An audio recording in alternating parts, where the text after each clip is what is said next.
귀인들을 의지하지 말며 도울 힘이 없는 인생도 의지하지 말지니 그의 호흡이 끊어지면 흙으로 돌아가서 그날에 그의 생각이 소멸하리로다.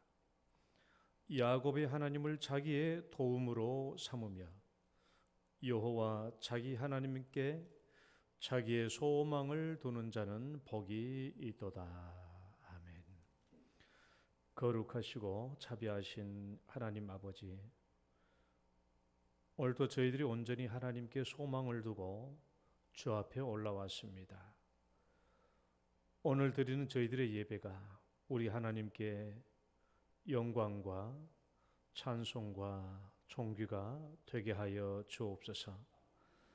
저희들에게는 한량없는 큰 은혜와 기쁨이 넘치는 시간 되게 하여 주옵소서. 예수님 이름으로 기도드립니다. 아멘. 찬송가 3장입니다.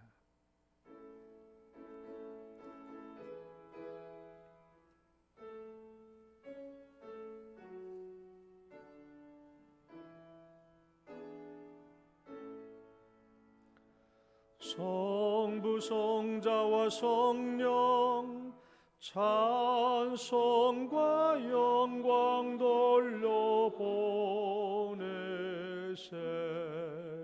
대초로 지금까지 또 영원 무궁토록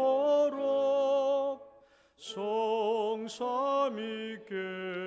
영광 영광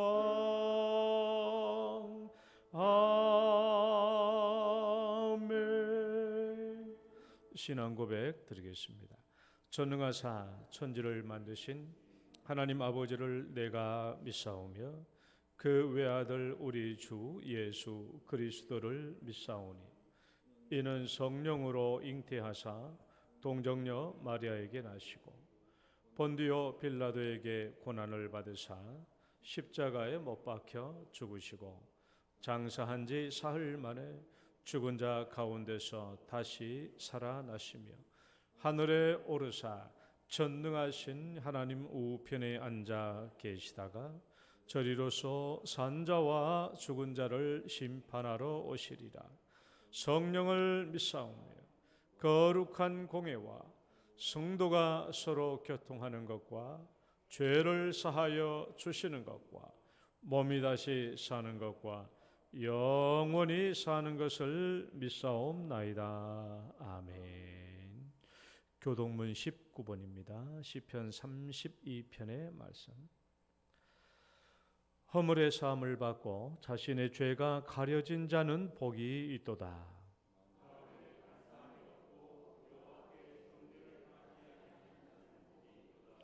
내가 입을 열지 아니할 때에 종일 신음함으로 내 뼈가 쇠하였도다.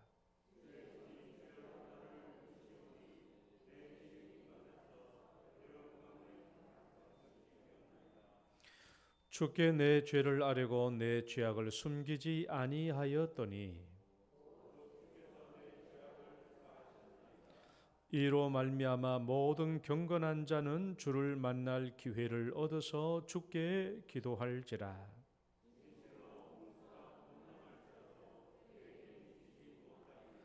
주는 나의 은신처이시오니 환난에서 나를 보호하시고 너희 의인들아 여호와를 기뻐하며 즐거워할지어다. 마음이 정직한 너희들아 다 즐거이 외칠지어다. 아멘. 앉으셔서 찬송가 90장입니다.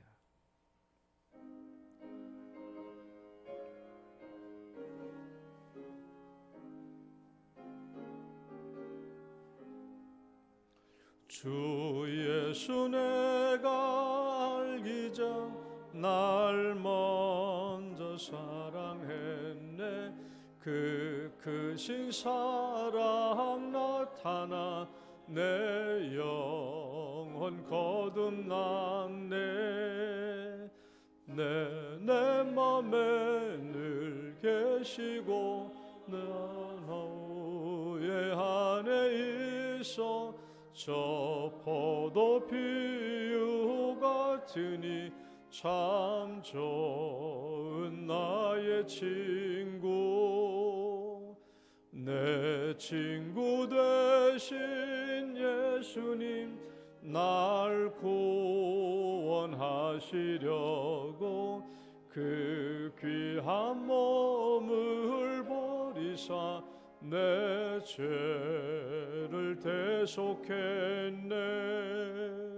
나 주님을 늘 믿으며 그 손을 의지하고 내 몸과 마음을 바쳐서 끝까지 충성하리.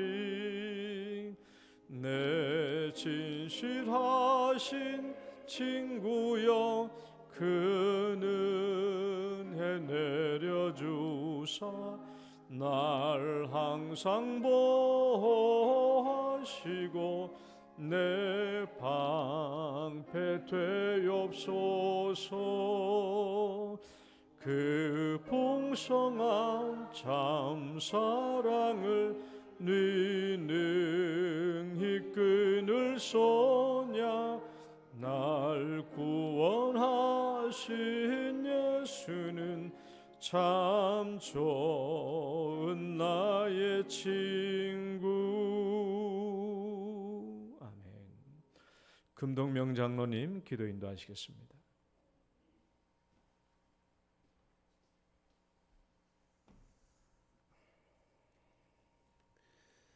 사랑이 많으신 하나님께 감사를 드리며 에베네셀의 하나님께 찬양을 드립니다. 각자의 터전에서 흩어져 살던 참으로 연약하고 부족한 저희들을 사랑해 주셔서 거룩하고 복된 주님의 날에 주님의 전에 모여서 예배를 드릴 수 있도록 인도하여 주시니 참으로 감사를 드립니다. 하나님 아버지, 지난 한 주간도 믿음이 부족한 저희들은 주님의 말씀대로 살지 못하고 주님 앞에 부끄러운 모습들이 있사오니 저희들의 죄와 허물들을 주님 앞에 내려놓으니 회개케 하시고 주님의 보혈로 깨끗함을 얻게 하여 주시옵소서. 행여 우리 성도들 중에 무거운 마음으로 예배에 오신 성도들이 있다면 위로를 받기를 소망합니다. 가정 문제로, 건강 문제로, 재정 문제로 마음이 아프고 힘들고 괴로움을 당한 성도들이 있다면 이 시간 모든 것들을 주님 앞에 내려놓기를 소망합니다. 사랑하는 아버지, 저희가 하나님을 사모하고 갈급한 마음으로 이 자리에 나왔습니다. 저희가 드리는 예배를 통하여 믿음으로 주님 앞에 나아갈 때에 주님이 주시고자 하는 은혜를 충만히 받기를 소망합니다. 그리하여 그 은혜로 우리의 완악한 심령들이 회개할 수 있는 귀한 시간이 되며 성령님의 충만함과 하나님의 거룩한 임재를 체험하는 귀한 예배가 되게 인도하여 주시옵소서.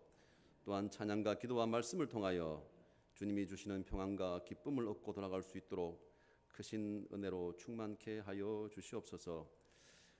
사랑이 많으신 하나님 아버지, 이 자리에 머리 숙인 저희들은 비록 육신의 몸을 입고 이 땅에 살지만 저희들은 하나님의 구원받은 자녀이며 하늘의 유업을 받은 자임을 깨닫게 하시고 세상에 얽매여 사는 삶을 갈망하기보다는 하늘의 소망을 두고 살아갈 수 있도록 영의 눈을 열어 맑게 볼 수 있도록 역사하여 주시옵소서. 믿음이 없이는 하나님을 기쁘시게 못하나니 하나님께 나아가는 자는 반드시 그가 계신 것과 그가 자기를 찾는 자에게 상 주시는 이심을 믿어야 할지라는 말씀과 같이 말씀과 체험으로 확실한 믿음을 주시기를 소망합니다. 참으로 믿음으로 저희들을 연약한 가운데 강하게 하시며 불의와 싸워 이기게 하시며 세상의 유혹을 물리치고 하나님만 바라며 살아갈 수 있도록 은혜와 은총을 허락하여 주시옵소서. 교회의 주인이신 하나님 아버지, 주님의 피로 값주고 사신 몸된 교회를 눈동자같이 지켜주시니 감사를 드립니다. 저희 교회는 이 시대를 본받지 않게 하시고 오직 마음을 새롭게 하여 변화를 받아 하나님의 선하시고 온전한 뜻이 무엇인지 분별할 수 있는 능력을 가진 교회가 될 수 있도록 은혜를 베풀어 주시옵소서.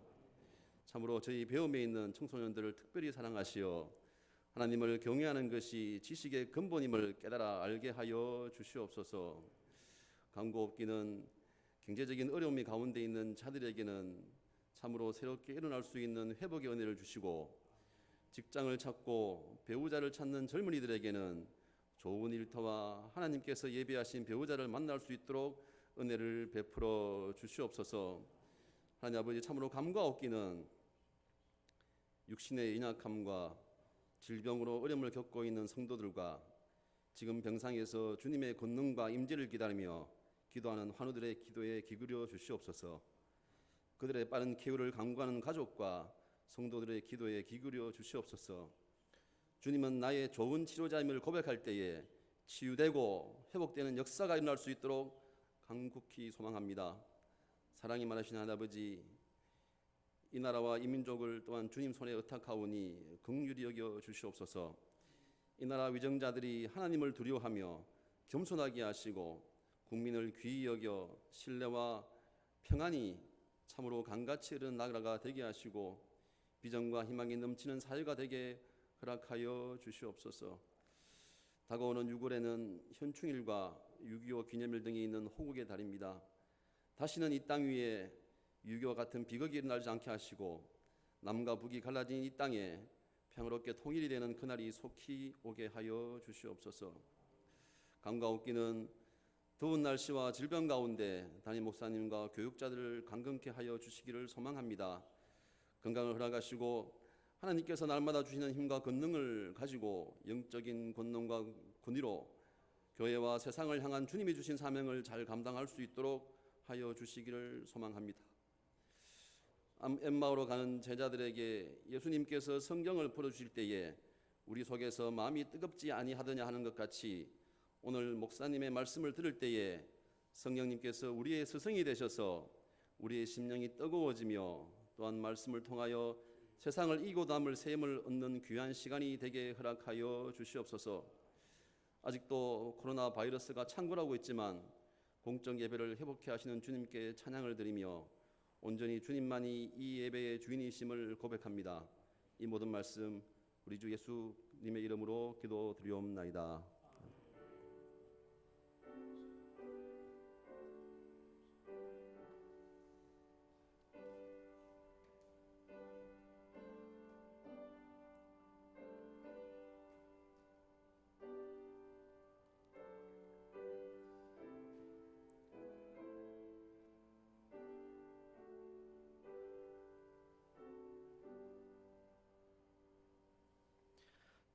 찬송가 249장입니다.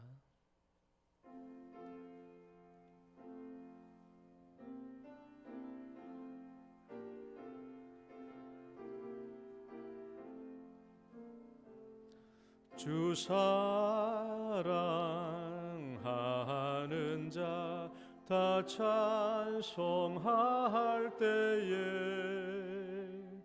그 보좌 앞에 들러서 그 보좌 앞에 들러서 그 영광 돌리세 그 영광 돌리세 저 맑고도 묘한 시온 성 향하여 가세 내 주의 찬란한 성에 찬송하며 올라가세 주 믿지 않는 자 다 찬송 못하나 하나님 자녀 된 자들 하나님 자녀 된 자들 그 기쁨 전하세 그 기쁨 전하세 저 밝고도 묘한 시온 시온성 향하여 가세 내 주의 찬란한 성에 찬송하며 올라가세 저 하늘 황금길 나 올라갈 때에 시온성 언덕 위에서 시온성 언덕 위에서 수많은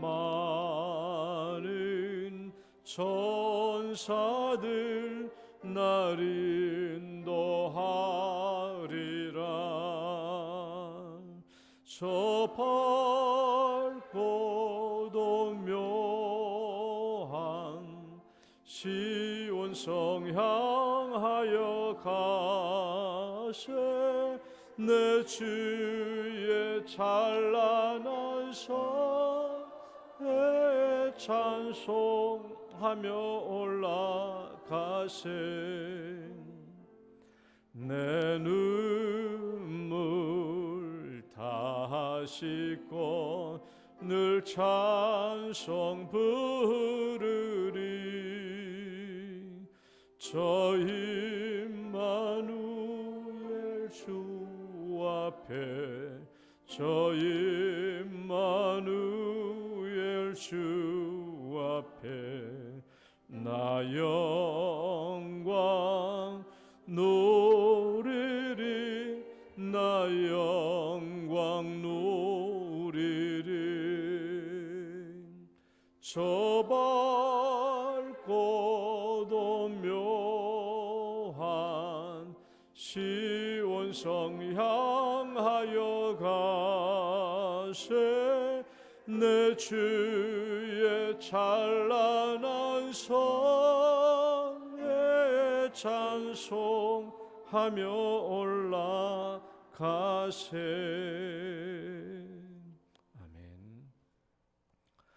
오늘 주신 하나님 말씀 골로새서 3장 23절 24절 말씀 골로새서 3장 23절과 24절의 말씀 다 함께 봉독합니다. 시작. 무슨 일을 하든지 마음을 다하여 주께 하듯 하고 사람에게 하듯 하지 말라.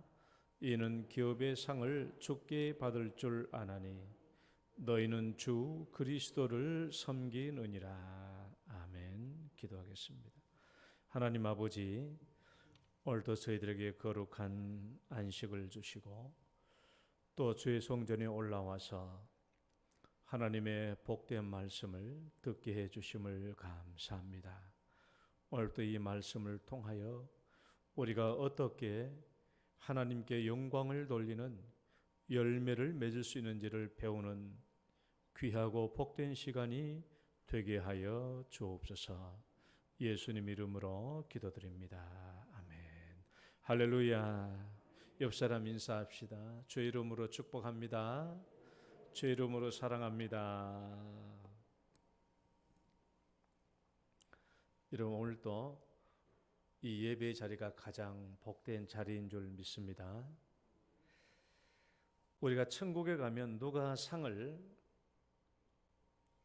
많이 받을까요? 이 땅에서 열매를 많이 맺은 사람이 천국에 가서 상을 많이 받을 것입니다.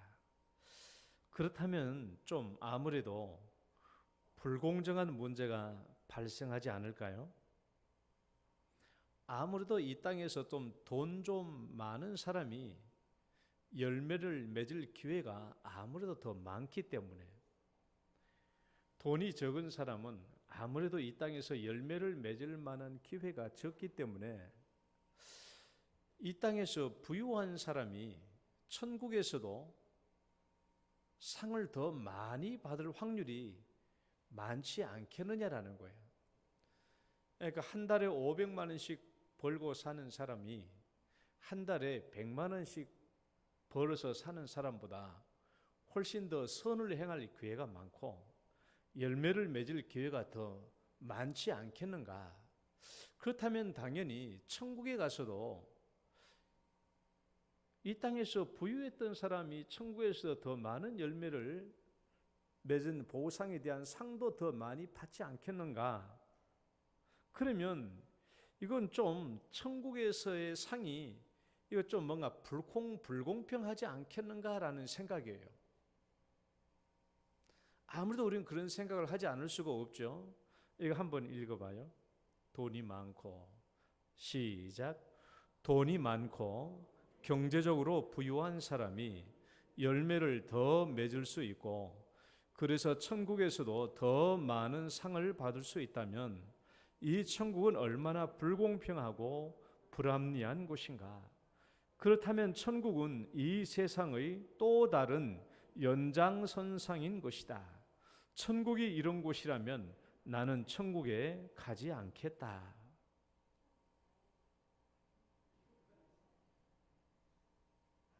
예. 여러분, 이런 문제 제기가 합당한 거죠. 이런 문제 제기는 합당한 거예요. 이 땅에서 돈 많은 사람은 아무래도 돈이 없는 사람보다 선을 행할 기회가 많고, 그러면 이런 사람들이 천국에서 더 많은 상급을 받고, 천국에서 상급은 단지 상급이 아니라 천국 처음부터 마지막까지 그 누리는 영광의 단계가 이미 정해진 거라고 그랬어요. 그러면 이게 좀 불공평하지 않겠는가라는 거예요. 만약 정말 그렇다면 천국에서 받는 상은 문제가 많아도 한참 많은 거예요. 그러면 천국은 지상과는 전혀 다를 바가 없는 이 세상의 연장선상에 있다라고 봐도 무방하겠죠. 그럼 천국은 굉장히 불공평한 것이 되는 거예요. 이 땅에 살 때도 돈 없어서 서러워서 살았는데 천국에 가서도 상을 적게 받고 산다면 이게 얼마나 불공평한 일인가. 그러나 따라해봅시다. 그런데 따라해봐요. 그런데 얼마나 감사합니까? 왜냐하면 열매 많고 적음은 전혀 돈에 달려있는 문제가 아니기 때문에 그래요. 열매 많고 적음, 내가 이 땅에서 열매를 많이 맺고 적게 맺고는 절대로 돈의 문제와 관계없습니다. 돈에 달려있는 문제가 아니기 때문에 그래요.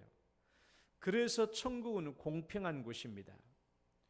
누가 하나님께 영광이 되는 열매를 얼마나 많이 만들어내는가 하는 문제는 절대로 돈의 많고 적음에 달려있는 문제가 아니다.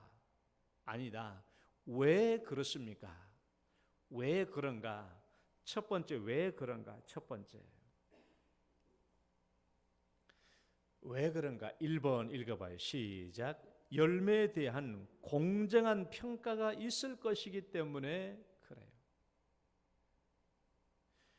천국에서 받을 수 있는 상, 이것은 절대로 돈이 많고 적음의 문제에 달려있는 게 아니에요. 왜냐하면 열매에 대한 하나님의 공정한 평가가 있을 것이기 때문에 그렇습니다. 하나님은 이 열매를 맺는 데 얼마나 많은 돈이 투자되어 있는가 하는 것으로 열매의 가치를 따지지 않기 때문에 그래요. 우리가 하나의 열매를 만들어내는데 얼마나 많은 돈이 투자되어 있는가, 그것으로 열매의 가치를 따지는 게 아니라는 거예요. 하나님은.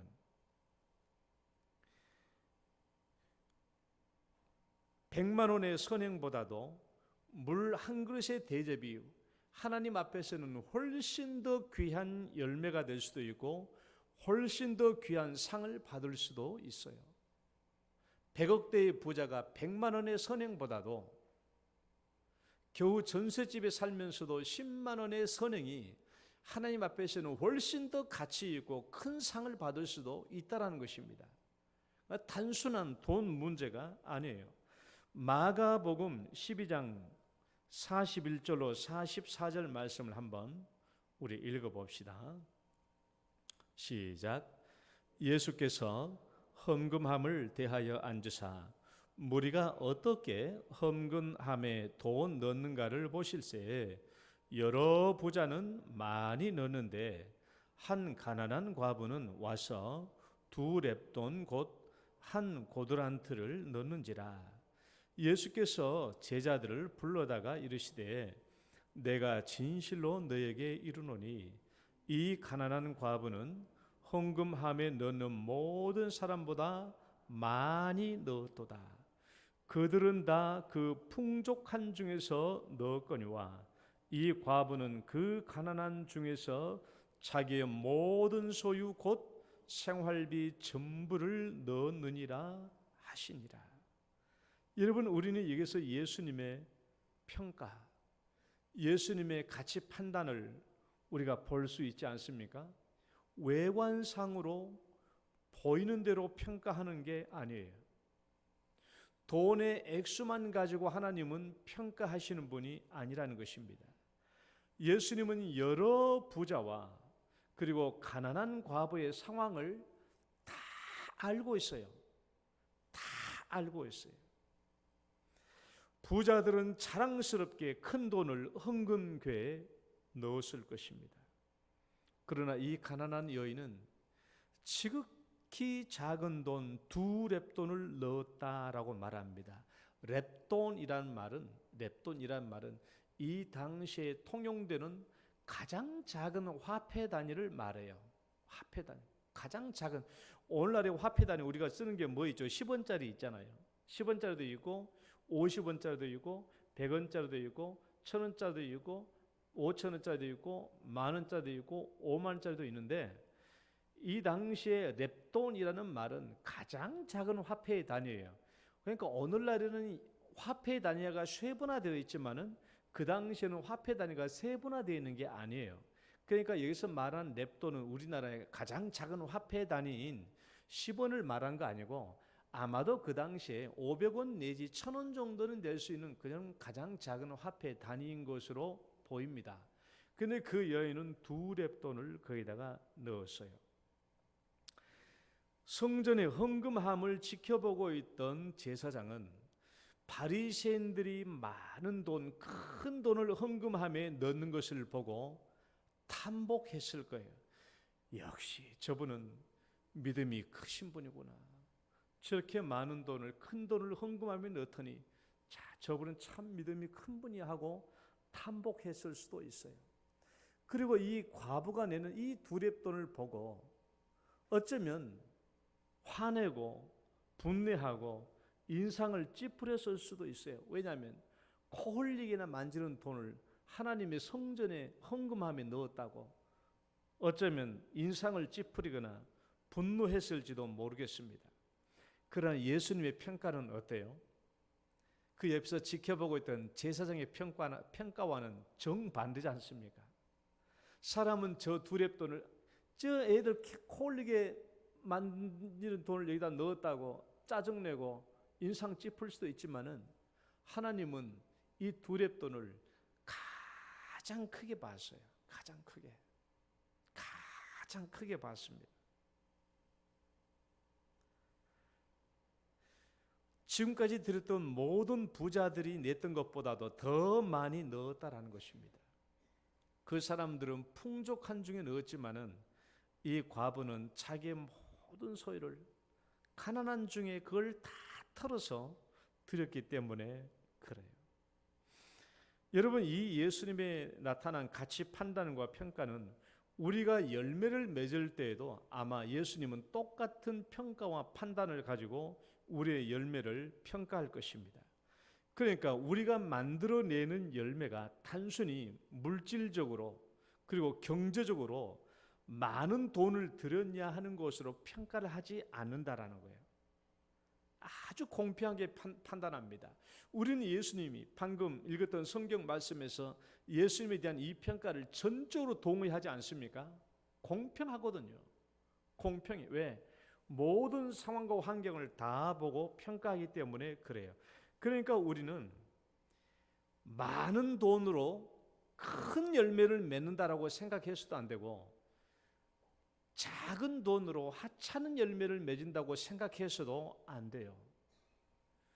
그런 등가 원칙은 사람이나 하는 것이지 하나님은 그렇게 평가하는 것이 아닙니다. 그러니까 내가 돈이 없다고, 나는 남들보다 못 산다고, 열매를 맺을 수 없다고 말하는 것은 한갓 변명에 불과해요. 절대로 돈으로 열매가 평가되는 것은 아니기 때문에 그렇습니다. 문제는 뭐냐? 문제는 우리가 열매를 맺고자 하는 일에 관심이 없는 거예요. 우리가 신앙생활을 하면서도 열매를 맺는 일에 관심이 없는 거예요. 그게 정말 우리 신앙의 큰 문제입니다. 왜 우리 그리스도인들이 열매를 맺는 일에 관심을 가져야 하는가 하는 것은 한 번, 두 번, 세 번째, 앞으로 3주 뒤에 그때 설교할 거예요. 열매를 맺고자 하는 이 일이 왜 우리 그리스도인들에게 정말 중요한 일인지.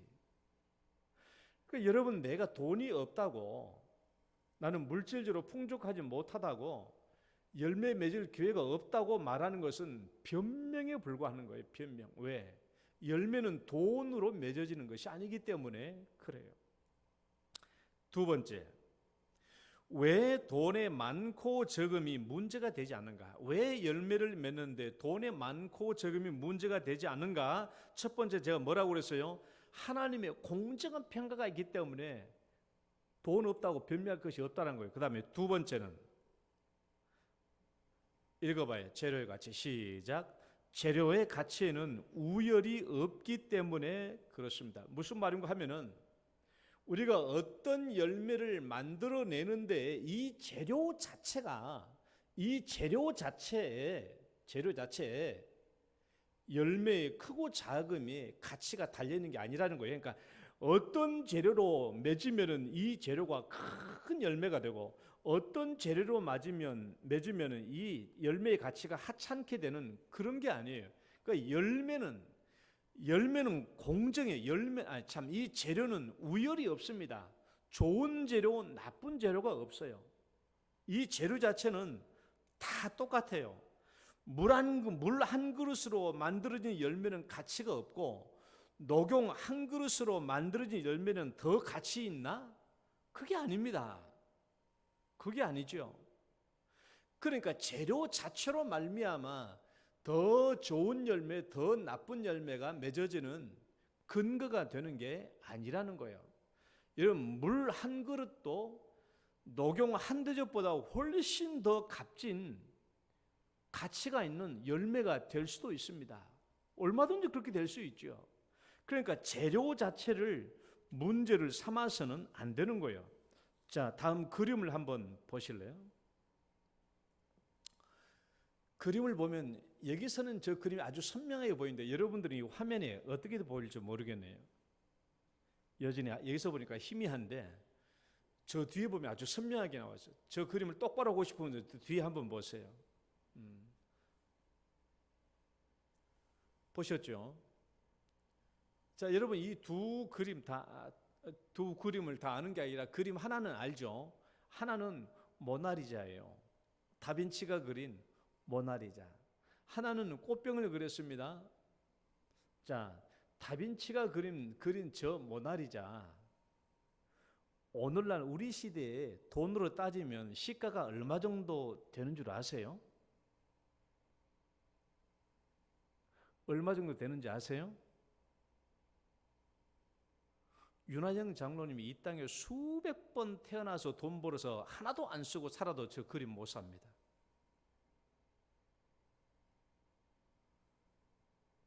못 사요.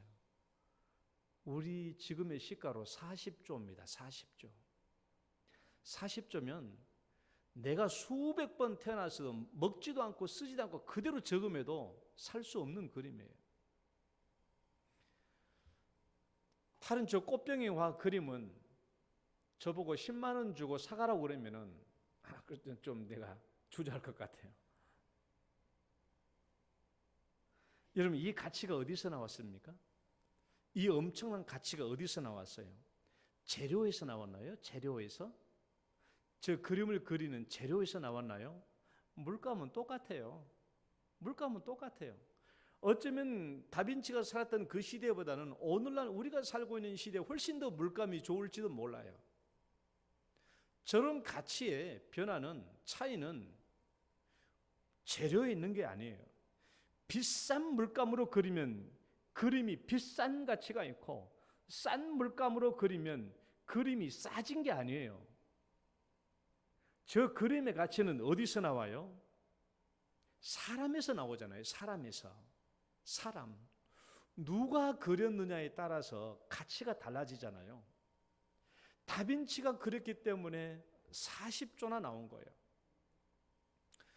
저 꽃병을 그린 그림은 저 사람이 무명의 화가이기 때문에 값이 안 쳐지는 거예요. 아무리 잘 그렸다고 할지라도. 만약에 오늘날의 화가 중에 어떤 사람이 저 모나리자와 똑같이 그렸다고 쳐봅시다. 아니, 저 모나리자보다 더 잘 그렸다고 쳐봅시다. 그렇다고 해서 40조 원 이상의 더 가치가 있을까요? 오늘날의 화가가 아무리 저 다빈치가 그린 모나리자를 똑같이 그리고 더 잘 그렸다고 할지라도 1,000만 원도 안 돼요. 뭐 500만 원도 안 돼. 100만 원 넘으려나? 왜? 가치는 누구에 따라 달라지니까? 사람에 따라 달라지니까 그래. 재료. 그러니까 열매도 마찬가지입니다. 열매라고 하는 것은 재료에 따라서 달라지는 게 아니에요. 재료에 따라서 달라지는 것이 아니라 이 재료를 가지고 열매를 만들어내는 사람에 따라서 열매의 가치가 달라지는 것이죠. 사람들은 다빈치의 저 그림을 40조로 추정하면서 저 무명의 작가가 그린 화병은 눈꽃만큼도 쳐주지 않을 것입니다. 그러나 과연 하나님 앞에서도 그럴까요? 왜냐하면 제 생각으로는 하나님 앞에서는 저 무명의 화가 그림을 하나님은 훨씬 더 가치 있는 그림으로 쳐줄 것 같아요. 왜? 저 무명의 화가는 누구냐 그러면 황정은 집사가 지은 그린 그림이거든요. 황정은. 그 유명한 배우 황신혜의 동생입니다. 황신혜의 동생이 그려서 저 그림이 같이 있다는 게 아니고 저 황신혜 씨 남자 동생인데 저분이 20대 교통사고를 당해가지고 목 척추 밑으로 마비가 와가지고 목 요 이상만 이게 이쪽으로만 움직여. 이쪽으로. 그러니까 손발 아무것도 못 쓰죠. 이 집사님이 그린 그림이거든요. 그러니까 뭘로 그렸겠어요? 손으로 그린 게 아니고 발로 그린 게 아니고 어떤 사람 손이 없는 사람은 발로 그림을 그린 거 봤죠? 발로 그린 화가도 있고 입으로 그리는 화가. 그러니까 입으로 그리거나 발로 그리는 화가를 뭐라고 그래요? 구족 화가라고 그러잖아요. 입, 발. 그러니까 이 황정은 집사는 입으로 그림을 그린 거예요. 입으로 그린 거예요. 저 사람이 20대 때 목척추 이하로 마비가 된 이후로 이 사람이 예수님을 알게 되고 내가 내 몸이 이렇게 됐지만 어떻게든지 내가 이 몸으로 내가 하나님께 영광을 돌려야 되겠다라고 생각해서 배운 게 입으로 그림을 배운 거예요. 여러분, 제가 한번 흉내를 내봤어요. 내가 저걸 그러다 보니까 내가 내 집에 내 목양실에 있는 나무젓가락으로 한번 입에 물고 한번 이렇게 해보다가 안 되겠다 싶어. 내가 볼펜을 물고 한번 이렇게 한대요. 해보니까 그림이고 뭐고 뭐 제대로 된 게 하나도 없어요. 그러니까 입으로 이렇게 해봤더니 아무것도 안 그려져. 글자 내 이름 석자 써보려고 해도 이름 석자도 똑바로 안 써져요. 그러니까 이분이 하는 말이 자연 저 입으로 붓을 잡기 위해서 얼마나 많은 노력을 했는지 입술이 부르트더라고요. 그래서 저 그림을 그려요. 그리면서 자기와 같은 처지에 있는 사람들에게 희망과 용기를 주고 또 저분이 전시회를 하더라고요. 전시회를 해서 거기서 나온 수익금으로 자기처럼 어려운 사람들을 위해서 글 쓰는 거예요. 사람들은 물론 다빈치가 하나님을 안 믿었다고는 볼 수 없어요. 그 시대는 다 하나님 믿는 종교 생활은 다 했으니까. 그러나 하나님 앞에서 과연 누구의 그림이 더 큰 상을 받을 것인가 하는 것은 달라진다라는 거예요. 달라져요. 사람에 따라서 재료는 중요한 게 아니에요. 재료는 다 똑같아요. 물감은 똑같습니다. 어떤 사람에 의해서 열매가 맺어지냐에 따라서 그 가치가 달라지기 때문에 우리는 열매를 맺을 때 재료의 문제를 삼으면 안 돼요. 재료. 아이고 나는 돈이 없어. 열매를 만들 재료가 없어.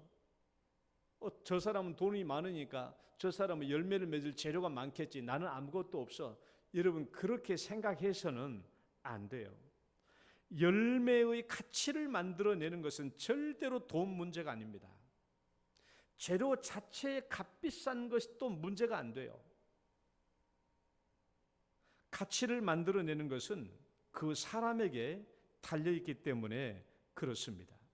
그러니까 우리는 열매 맺는 이 문제는 절대 누구도 변명할 수도 없고 모든 전 인류가 이 하나님 앞에서 열매를 맺는 이 문제는 전 인류가 공정하고 공평해요. 공정하고 공평합니다. 돈에 달려있는 문제도 아니고 재료에 달려있는 문제가 아니에요. 비싼 재료, 값싼 재료가 없어요. 내가 어떻게 열매를 만들어내는가에 따라서 달라지기 때문에 그렇습니다. 세 번째 봅시다. 그렇다면 구체적으로 무엇이 열매의 재료가 될 수 있는가? 우리는 하나님께 영광을 돌리는 열매를 만들어내는데 무엇을 재료로 삼아서 열매를 만들어낼 수 있나? 오늘 말씀 한번 3장 23, 24절 한번 다시 한번 읽어봅니다. 시작.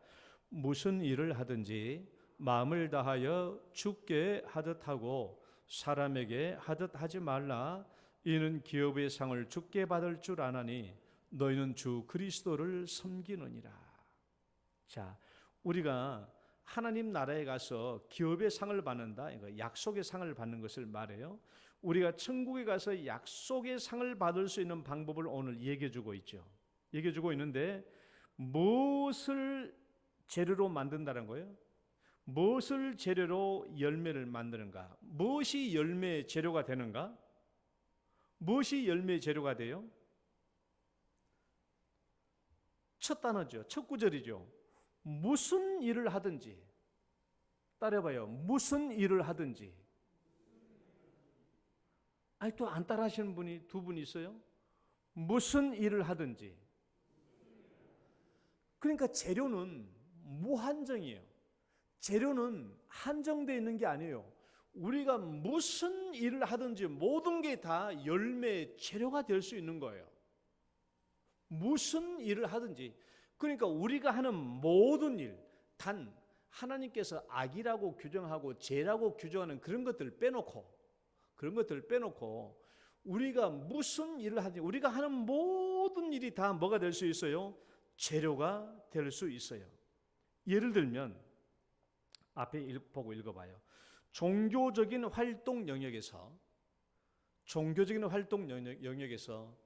기도하는 일이나 예배나 찬양이나 헌금이나 이것들이 다 하나님 앞에 영광이 되는 열매가 될 수 있는 재료가 되는 거예요. 재료가.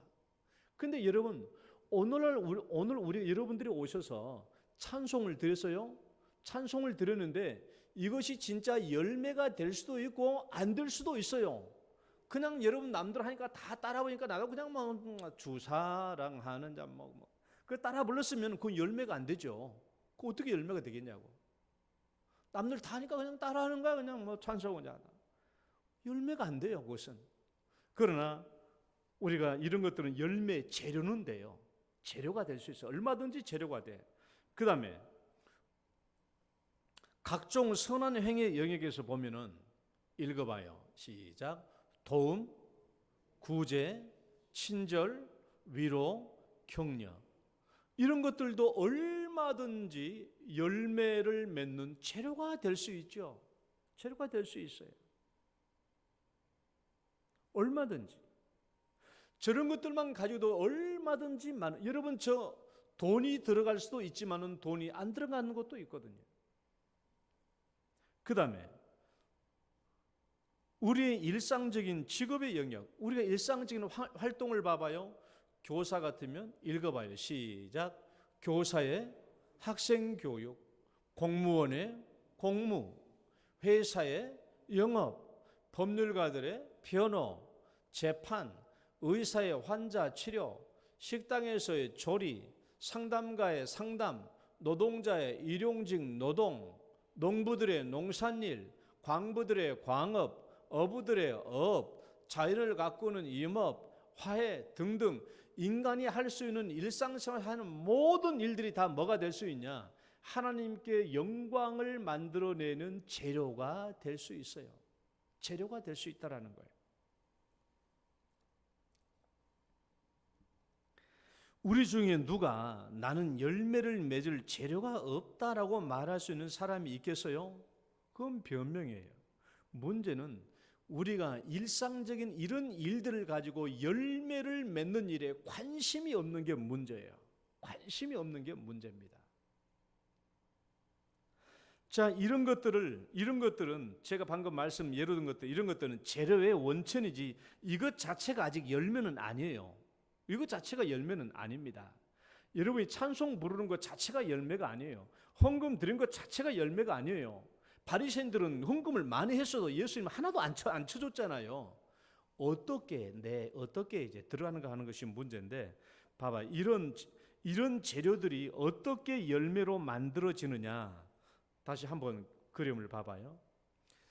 이런 재료들이, 방금 말씀드린 재료들이 어떻게 열매로 만들어지느냐. 우리 마음과 생각으로 열매가 만들어지기도 해요. 또 우리의 말로 열매가 만들어지기도 해요. 또 우리의 행위는 자세와 태도, 그리고 작은 행위, 큰 행위, 이런 것들을 통해서 열매가 만들어져요. 그러니까 이런 것들은 열매의 통로들이죠. 열매가 맺어지는 통로들이에요. 그런데 이 열매가 맺어지는 통로를 거쳐서 나왔다고 해서 다 열매가 되는 게 아니에요. 하나님께 영광이 되는 열매가 아닙니다. 왜냐하면 저런 마음과 생각, 말, 행위, 자세, 태도, 작은 행위, 큰 행위, 이런 것들을 통해서 나왔다고 할지라도 결과적으로 보면은 나쁜 열매가 나오기도 하고 좋은 열매가 나오기도 하거든요. 야고보서 3장 8절 10절 말씀 한번 읽어봐요. 혀는 능히, 시작. 혀는 능히 길들일 사람이 없나니 쉬지 아니하는 악이요 죽이는 독이 가득한 것이라. 이것으로 우리가 주 아버지를 찬송하고 또 이것으로 하나님의 형상대로 지음을 받은 사람을 저주하나니 한 입에서 찬송과 저주가 나오는도다. 내 형제들아, 이것이 마땅하지 아니하니라. 그러니까 입을 통해서 나오는 모든 것이 다 열매는 아니에요. 물론 열매는 열매인데 좋은 열매가 나올 수도 있고 나쁜 열매도 나올 수도 있어요. 그러니까 제가 말씀드리고자 하는 것은 저 통로 자체를 통해서 나온다고 해가지고 다 열매가 되는 것은 아니라는 거예요. 저런 통로 자체를 통해서 나온다고 해서 다 좋은 열매가 되는 게 아니에요. 얼마든지 좋은 열매, 나쁜 열매 다 나올 수 있어요. 그렇다면 여러분 어떻게 해야 이 재료에다가 좋은 열매의 가치를 입혀낼 수 있겠는가 하는 것이 이제 우리의 중요한 과제죠. 어떻게 하면 이 재료인데 누구나 사용할 수 있는 이 재료에다가 어떻게 하면 이게 열매의 가치를 듬뿍 덧입힐 수 있겠는가 하는 거예요. 그게 오늘의 핵심입니다. 제가 두 가지를 말씀드릴게요. 첫 번째, 자, 재료에서 열매로 어떻게 하면 가치를 덧입히는 우리가 과정을 거칠 수 있느냐? 첫 번째, 우리가 이 재료에다가 열매 가치를 덧입히는 그 첫 번째가 읽어봐요. 마음을 다하여. 시작. 마음을 다하여. 우리 23절 말씀 다시 읽어봅니다. 무슨 일을 하든지. 시작. 무슨 일을 하든지 마음을 다하여 주께 하듯 하고 사람에게 하듯 하지 말라. 자, 이제는 제가 첫 번째 모든 일이 재료라고 그랬어요. 모든 일이 재료입니다. 열매를 만들어낼 수 있는 모든 일이 다 재료예요. 그러면 여기에다가 어떻게 해야 열매의 가치를 덧입혀 줄 수 있겠는가 하는 것입니다. 그게 바로 마음을 다하는 거예요. 마음을 다하는 거. 마음을 다하는 거. 그러니까 여러분, 마음이 빠지면 여러분들이 저에게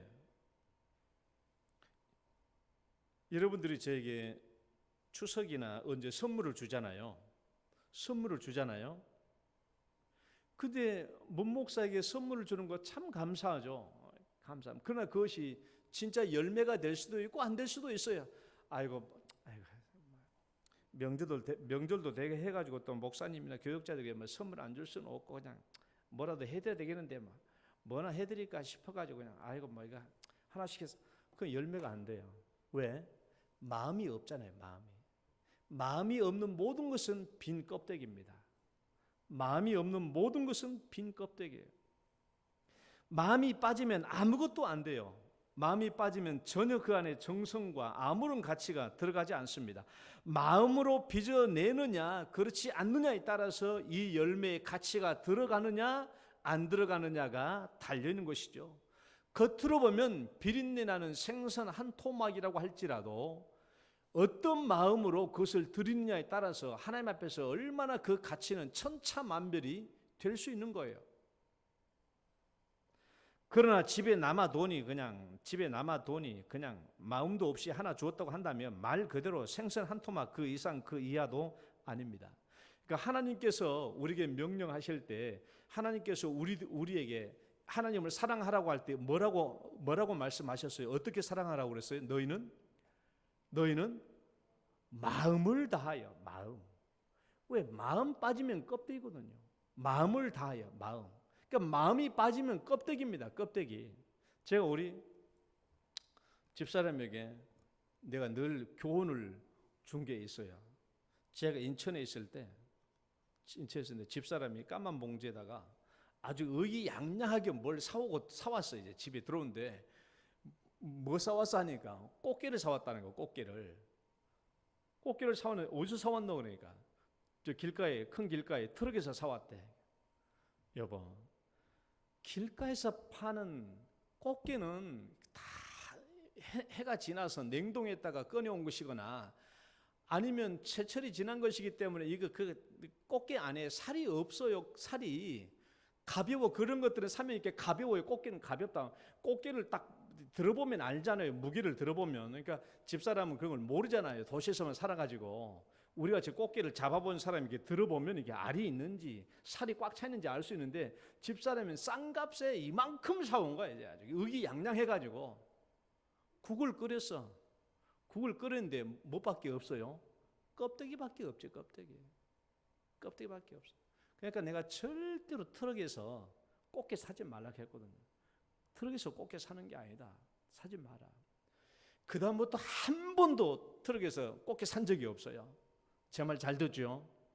그런데 또 최근에 내 문자에서 돈이 빠져나갔어. 그래서 집사람한테 여보 뭔 돈 빠져나간다 하니까 홈쇼핑 채널 돌리다 보니까 간장게장이 너무 맛있어 보여가지고 그것을 주문했다라는 거예요. 저희 집사람은 간장게장을 제일 좋아하는데 나는 간장게장을 제일 싫어해요. 그러니까 저는 한 번도 내 돈 주고 집사람에게 간장게장을 사줘 본 적이 없어. 홈쇼핑에서 보고 간장게장을 샀다고 그래서 여보 그건 보는 거하고 집에 오는 것은 다르다. 게장 이런 것들이 현지에서 보고 사 먹어야 되지. 그래서 시켜 먹는 게 아니다. 분명히 오면은 그 안에 살도 없고 아무것도 없다. 내가 당신 돈 아까워서 안 사주려고 하는 게 아니고 그렇다라는 거예요. 그럼 주문 다 해버렸지. 그래서 그 다음 날 간장게장 왔나 물어보니까 뭐라면서 말을 얼버무리더라고. 그래서 걔 왔냐고 하니까 오긴 왔대. 그래서 어땠어 그러니까 알도 없고 살도 없고 해가지고 냉동실에 집어넣어 버렸다는 거야. 여러분 껍데기만 개면 개입니까? 껍데기만 개면 개인가요? 살이 있어야죠. 안에 살이 있어야죠. 살이 겉모양만 개라고 해서 개가 아닌 겁니다. 여러분 우리가 어떤 열매를 모양만 열매라고 해서 열매가 아니에요. 그 안에 마음이 비어있으면 열매는 아닙니다. 마음이 빠지면 열매가 안 되는 거예요. 하나님은 우리의 열매를 판단하는데 그 얼마나 많은 돈을 들였느냐가 중요한 게 아니고 거기에 얼마나 마음이 제대로 빚어져 있는가 하는 것을 보고 열매를 평가하기 때문에 여러분, 우리의 열매의 크고 작은 것은 그건 둘째예요. 얼마나 많은 돈을 들였는가 하는 것도 중요한 게 아닙니다. 중요한 것은 마음이에요. 따라해봅시다. 중요한 것은 마음이다. 마음이에요. 마음. 마음이 어떻게 내 마음으로 빚어졌느냐 하는 거예요. 감사하는 마음, 사랑하는 마음, 기도하는 마음, 이런 마음을 정성스럽게 빚어 넣어야 그 열매가 가치 있는 것이죠. 그러니까 여러분, 하나님께서 우리의 열매를 평가하실 때 그 재료 안에 들어있는 우리의 마음을 보고 평가한다는 것이 얼마나 감사한 일입니까? 왜? 돈을 가지고 평가하는 게 아니니까. 어떤 사람은 돈이 많고 어떤 사람은 돈이 없는데 그것을 돈을 가지고 평가하면 어떻게 되겠냐고요? 안 되죠. 그러니까 그 안에 들어있는 마음을 가지고 평가한다는 거예요. 어떤 사람이 아무리 값비싼 것을 준다고 할지라도 그 안에 마음이 안 들어있으면 그것은 껍데기입니다. 껍데기. 그러나 돈이 없는 사람이 얼마나 우리가 세상적으로 보기에는 하찮은 섬이라고 할지라도 그게 간절한 정성과 모든 것을 다하여 드렸다고 한다면 그것은 얼마나 큰 열매가 되겠는지 하는 거예요. 하나님은 그렇게 평가하시는 거예요. 마음을 다하였는가? 따라해 봅시다. 마음을 다하였는가? 예, 그것이 좋은 열매예요. 그 다음에 두 번째는요, 열매의 가치를 덧입혀주는 두 번째 요소는 상대방을 어떻게 대하느냐 하는 자세와 태도입니다. 상대방을 어떻게 대하는가? 첫 번째 가치를 입히는 요소는 어디에 있다고요? 나에게 있는데 그것도 어디에 있다? 내 마음에 있는 거, 마음. 근데 이 재료의 가치를 덧입혀주는 이 두 번째 요소는 상대방을 내가 어떻게 대하느냐에 따라서 달라지는 거예요. 상대방을. 오늘 예수님은 뭐라고 말했어요? 뭐라고 말씀하셨어요? 무슨 일을 하든지 마음을 다하여 죽게 하듯 하고 그랬어요. 따라해봐요. 죽게 하듯 하고. 이것이 열매의 가치를 덧입혀주는 두 번째 중요한 요소입니다. 우리가 누구를 대하든지 죽게 하듯 하는 거예요. 죽게 하듯 하는 거. 여러분, 왜 죽게 대하듯 할 때 재료의 열매의 가치가 풍성하게 덧입혀질까요? 왜 상대방을 죽게 대하듯 할 때 내가 들어지는 열매의 가치가 풍성하게 덧입혀질까? 예수님이 왜 우리에게 죽게 대하듯 대해야 한다고 말씀하셨을까? 자, 제가 세 가지를 말씀드릴게요. 첫 번째는요. 첫 번째, 읽어봐요. 시작. 상대방을 존중하기 위해서. 상대방에게 어떤 내가 열매를 드릴 때 결국 우리가 상대방에게 드리는 것인데 상대방을 죽게 대하듯 하는 것. 죽게 대하듯 하는 것. 내가 아무리 내 마음을 다하여 빚어서 만들어낸 열매라고 할지라도 내가 드릴 상대방 앞에 와가지고 상대방을 하찮은 사람으로 여기는 순간 내가 아무리 내 마음을 값비싸게 빚어서 만들어낸 선물이라고 할지라도 내가 줄 이 사람을 하찮은 사람이라고 생각하는 그 순간 지금까지 빚어졌던 이 모든 선물도 열매도 다 즉시 그 자리에서 하찮은 것으로 전락되고 말 것입니다. 그러니까 우리가 이 상대방을 존중히 여기고 존중히 여길수록 내가 마음을 다하여 정성껏 빚은 이 열매도 그만큼 가치가 빛나요. 가치가 빛나요. 그러나 내가 아무리 정성껏 빚어낸 열매라고 할지라도 이 상대방을 하찮은 사람으로 여겨버리는 그 순간 이 열매도 다 하찮은 열매로 전락될 수밖에 없는 거예요. 그러니까 내가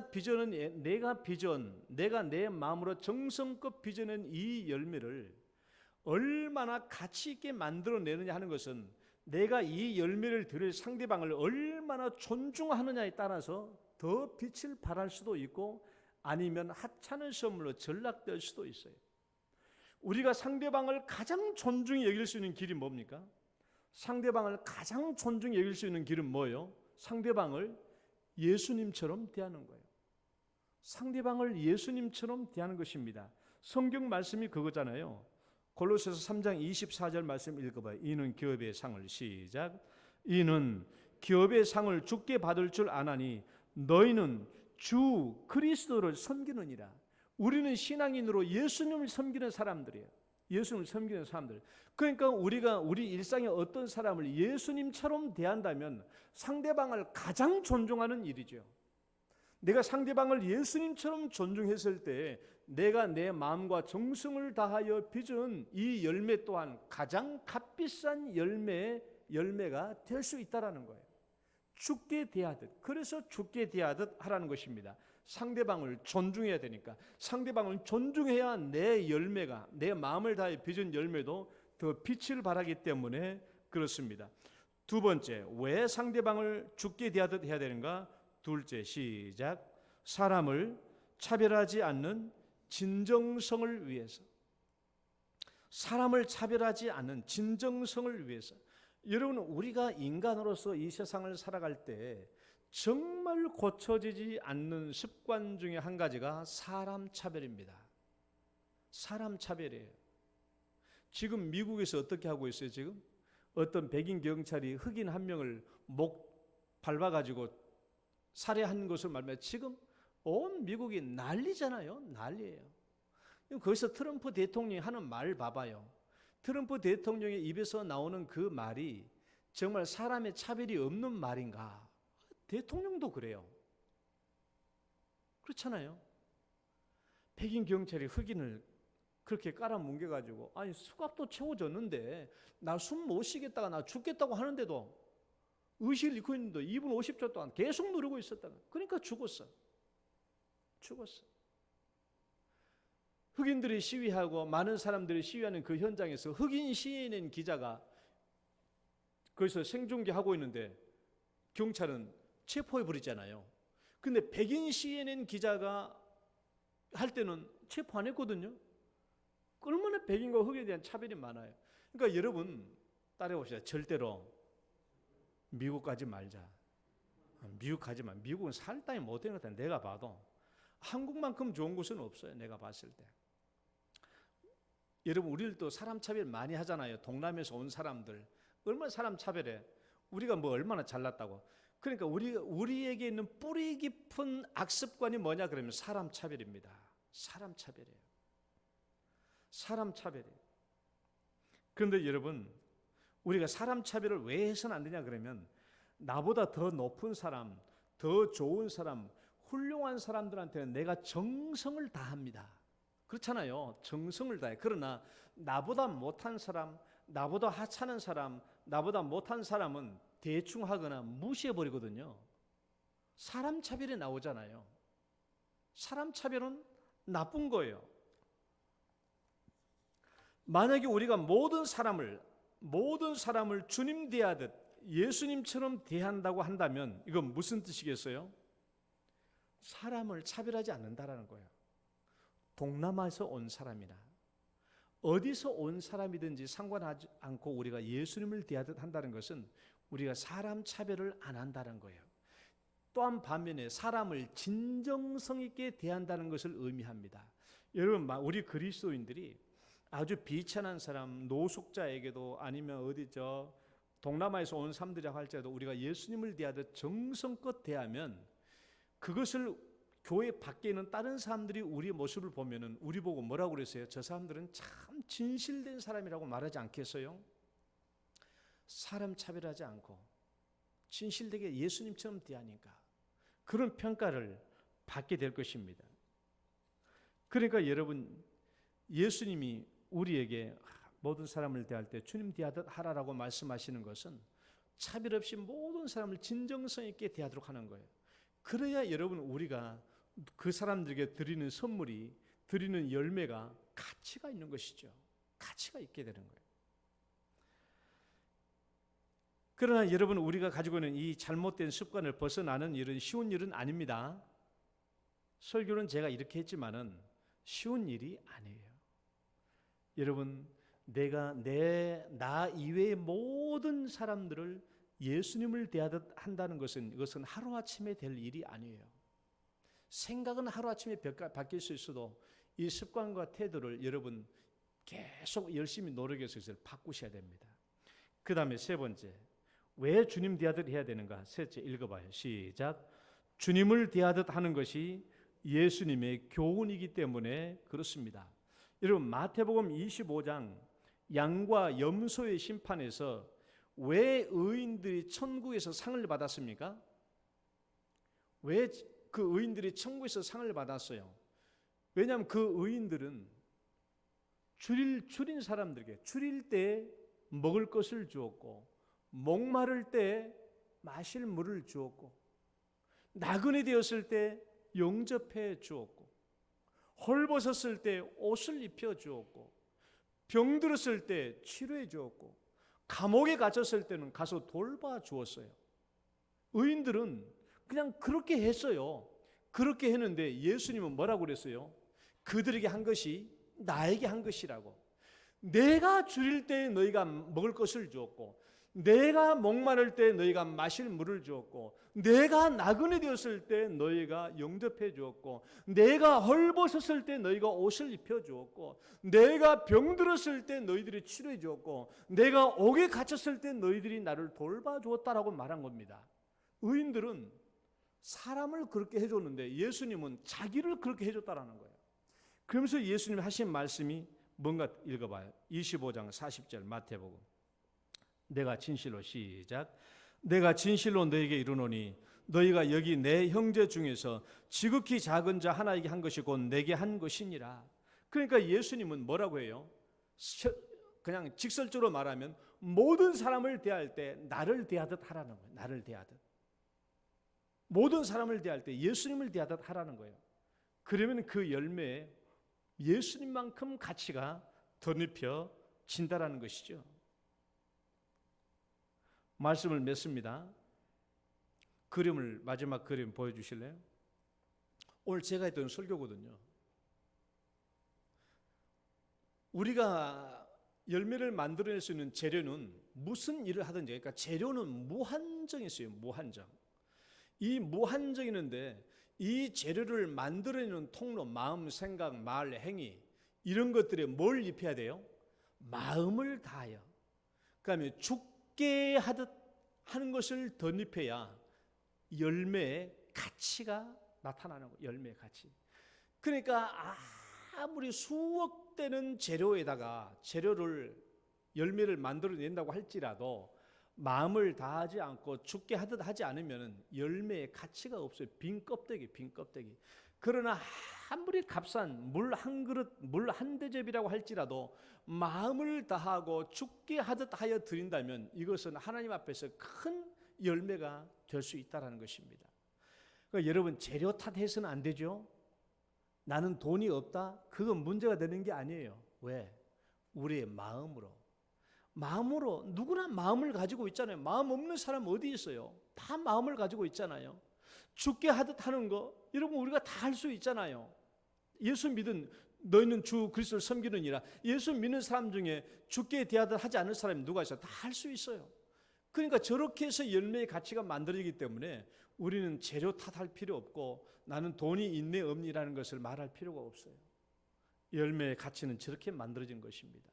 여러분 마음을 다하듯 그리고 주님을 대하듯 함으로 말미암아 우리 하나님께 영광을 받으시는 열매 만드는 여러분 되시기를 축원합니다. 하나님 아버지 감사합니다. 오늘도 주의 말씀으로 우리가 어떻게 열매의 가치를 만들어내는가 하는 것에 대해서 함께 살펴보았습니다. 주님 인도하여 주시고 정말 우리 모든 성도들이 열매 맺는 일에 목적을 두고 마음을 다하고 주님을 대하듯 한 값진 열매를 맺어낼 수 있도록 인도하여 주옵소서. 예수님 이름으로 기도드립니다. 아멘. 찬송가 220장입니다.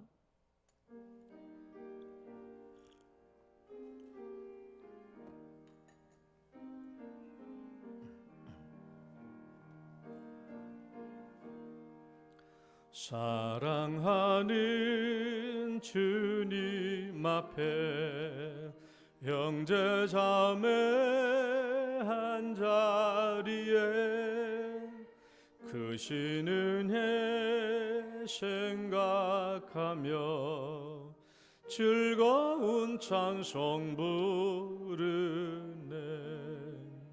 내 주 예수 본을 받아 모든 사람 내 몸같이 환난 근심 위로하고 진심으로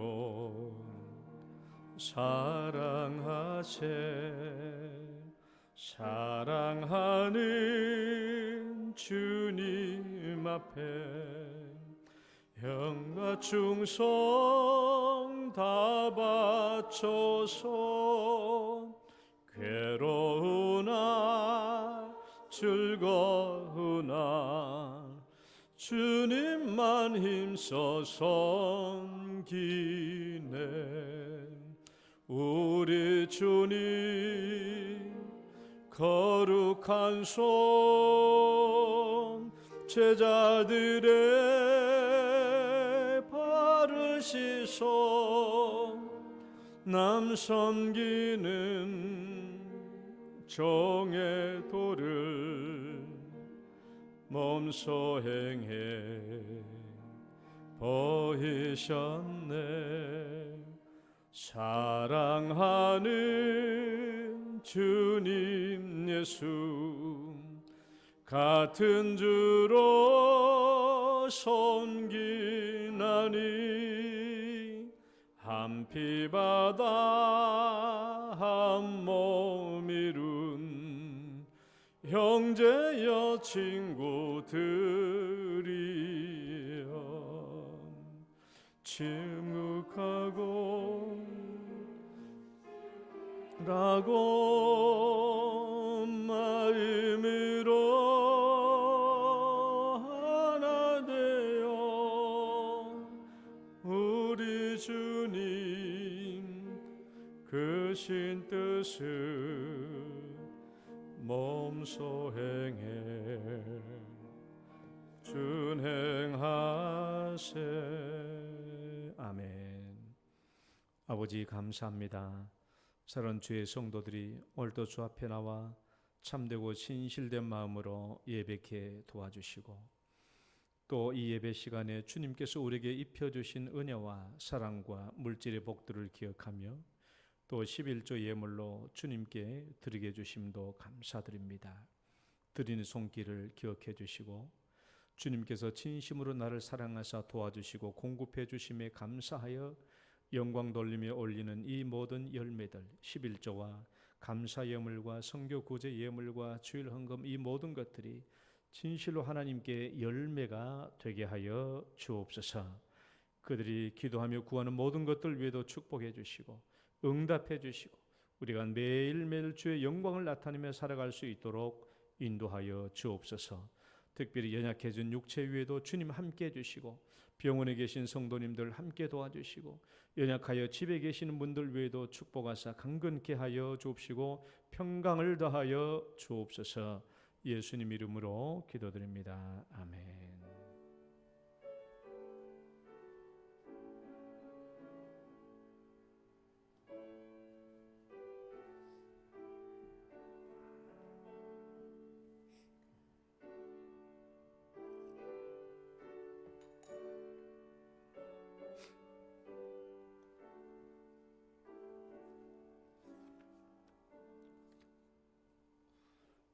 필요한 내용만 광고 올리겠습니다.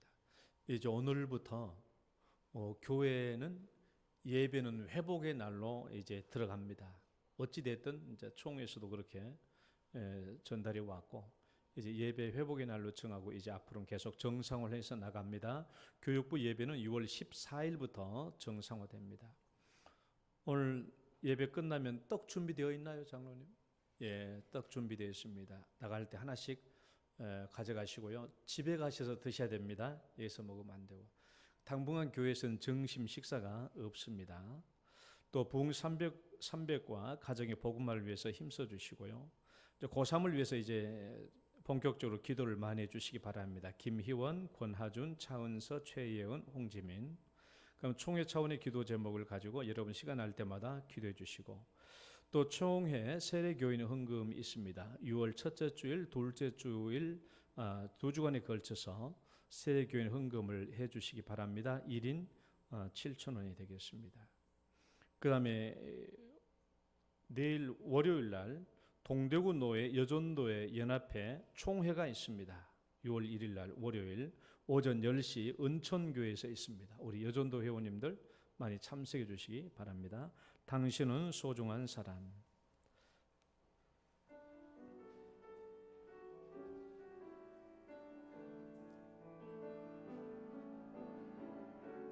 당신은 소중한 사람.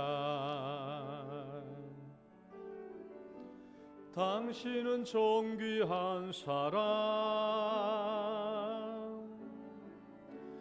이 세상에 하나뿐인 당신은 내게 너무나도 소중한 사람. 그런 당신을 사랑해요. 그런 당신을 축복해요. 사랑받기에 합당한 당신을 주의 이름으로 사랑함. 주의 이름으로 축복합니다. 주의 이름으로 축복합니다. 아멘. 이제는 우리를 죄악 가운데서 구원해 주신 우리 구주 예수 그리스도의 은혜와 하나님 아버지의 극진하신 사랑과 성령님의 교통하심이 오늘도 주의 말씀을 듣고 마음을 다하여 또 죽게 대하듯 함으로 우리 하나님께 영광 돌리는 열매 맺기를 소원하는 모든 성도들 위해 이제로부터 영원토록 함께 있을지어다.